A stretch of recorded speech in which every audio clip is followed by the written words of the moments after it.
साहिल जोशी इस वक्त हमारे साथ जुड़ चुके हैं। साहिल, ये सवाल बार बार जो आ रहा है, आपने भी जिक्र किया कि शिवसेना कह रही है कि ये एक फिक्स है, और इससे पहले भी जिक्र शिवसेना ने कहा था कि टोल टैक्स का मुद्दा तो हमने उठाया है।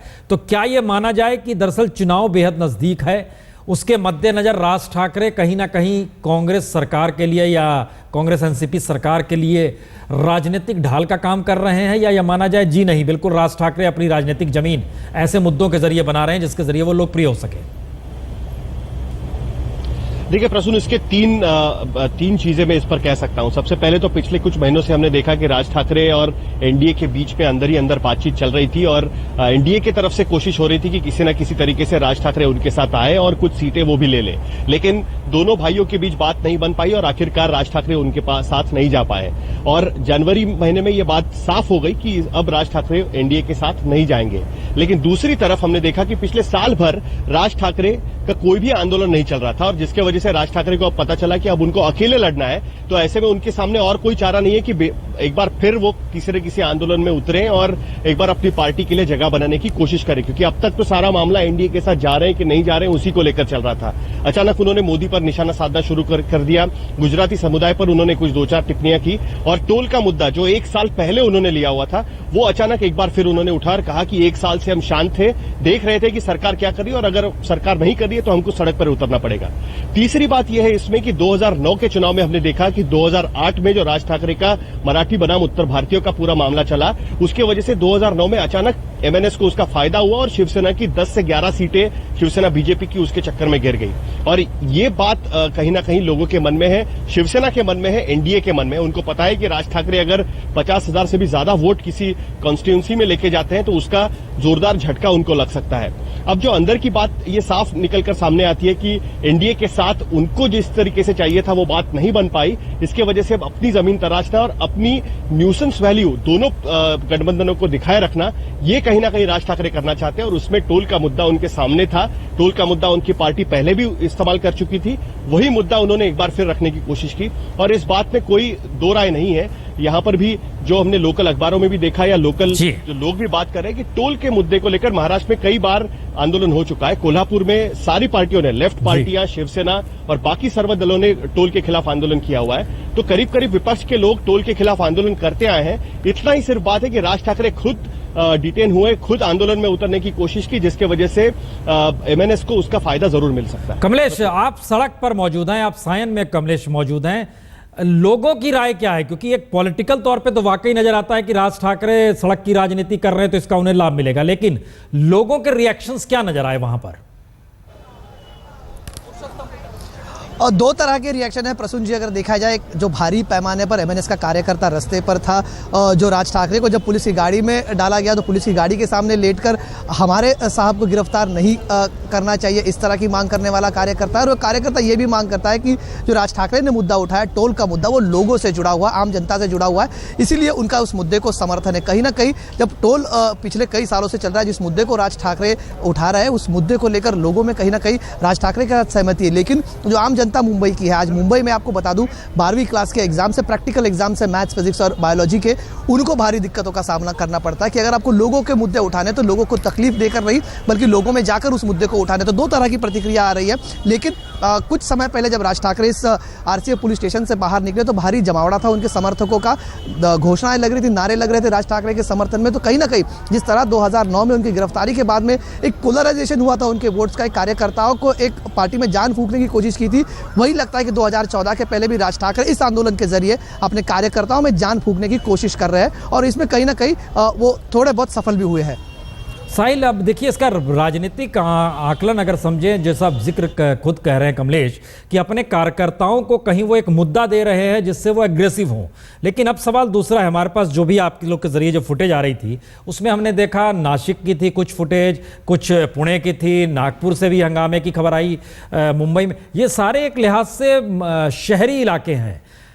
क्या शहर में व्यक्ति टोल नाकों से परेशान तो है, इससे इनकार महाराष्ट्र में नहीं किया जा सकता है जिस तरह से वसूली होती है, लेकिन दूसरा सवाल है कि जो आंदोलन के तरीके हैं उस पर सहमति है आज की तारीख में लोगों की? साहिल,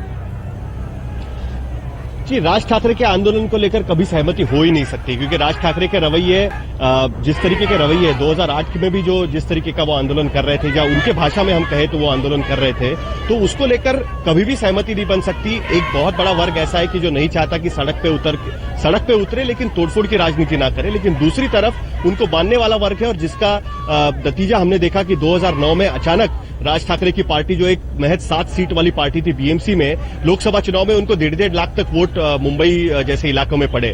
तो शहरी राजनीति राज ठाकरे सीधे सीधे कर रहे हैं। टोल का मुद्दा भी अगर हम देखें तो जो मुख्य शहर है मुंबई, पुणे, नासिक, ठाणे, यहाँ के लोग जो ज्यादातर गाड़ियों से सफर करते रहते हैं, उनको सबसे बड़ी दिक्कत उससे होती है। और आश्चर्य की बात यह है कि कल हमने देखा कि एनसीपी के शहर के महाराष्ट्र के अध्यक्ष है, उन्होंने सरकार से गुजारिश की कि आप जो बड़े रास्ते हैं वहां से टोल हटा दीजिए, जो पुल वाले रास्ते हैं वहां से टोल हटा दीजिए। तो कुल मिलाकर उनको भी पता चला कि शहरी इलाकों में यह मुद्दा कहीं ना कहीं पकड़ सकता है, और जिसकी वजह से उनकी तरफ से भी यह कोशिश की गई। लेकिन अहम मुद्दा यहां पर रहता है जो शिवसेना का आरोप है कि क्या राज ठाकरे को कांग्रेस और एनसीपी की सरकार इस्तेमाल कर रही है, दोबारा इस्तेमाल कर रही है। और अगर शिवसेना की बात सही है, अगर कांग्रेस एनसीपी सरकार इस्तेमाल कर रही है, तो 2014 के नतीजों में यह दिखाई देगा कि राज ठाकरे के इस आंदोलन का कितना समर्थन उनके पार्टी को मिला है। क्या सिर्फ महज उनकी पार्टी के कार्यकर्ताओं में जान फूंकने के लिए आंदोलन कारगर साबित हुआ, या सचमुच में शहरी इलाकों में लोगों की तरफ से उनको समर्थन मिला कि नहीं? कमलेश, एक रुचि होगी लोगों की जानने की, जरा फटाफट जवाब दीजिएगा ब्रेक से पहले, कि जिस समय उनको डिटेन किया गया राज ठाकरे को, और जो लोग विरोध कर रहे थे उनके अपने कार्यकर्ता, क्या उनको इस बात का एहसास था कि 1-1.5 घंटे में राज ठाकरे रिहा भी हो जाएंगे?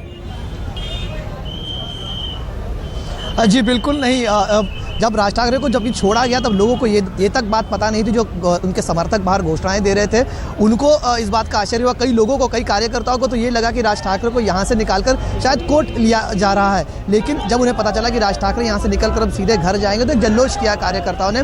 इसकी उम्मीद उन्हें भी नहीं थी कि राज ठाकरे को इतने जल्द छोड़ा जाएगा। लग तो यही रहा था कि शायद उन्हें अभी यहाँ पे डिटेन किया गया, उसके बाद में उन्हें फॉर्मली गिरफ्तार किया जाएगा, कोर्ट में पेशी होगी, उसके बाद में शायद जमानत होगी। लेकिन आप दोनों बने रहिए हमारे साथ, क्योंकि 2-3 मुद्दे बड़े साफ तौर पे नजर आ रहे हैं। अगर ये वाकई फिक्स था तो ऐसे में कल की बैठक का क्या मतलब है? दूसरा सवाल है, क्या ये मैसेज देने की कोशिश हो गई है कि राज ठाकरे को गिरफ्तार करना नामुमकिन है उन्हें रखना, क्योंकि पूरी कानून व्यवस्था बिगड़ जाएगी? और तीसरा सवाल है, क्या कानून व्यवस्था अब सियासी तौर पर, कल मुलाकात है, बातचीत है, क्या निकलेगा? क्योंकि आंदोलन स्थगित किया गया, आंदोलन के जरिए अपने कार्यकर्ताओं को जगाने की बात हमारे संवाददाता बता रहे हैं वहां से कमलेश, कि उन्होंने अपने कार्यकर्ताओं को कैसे अग्रेसिव किया है।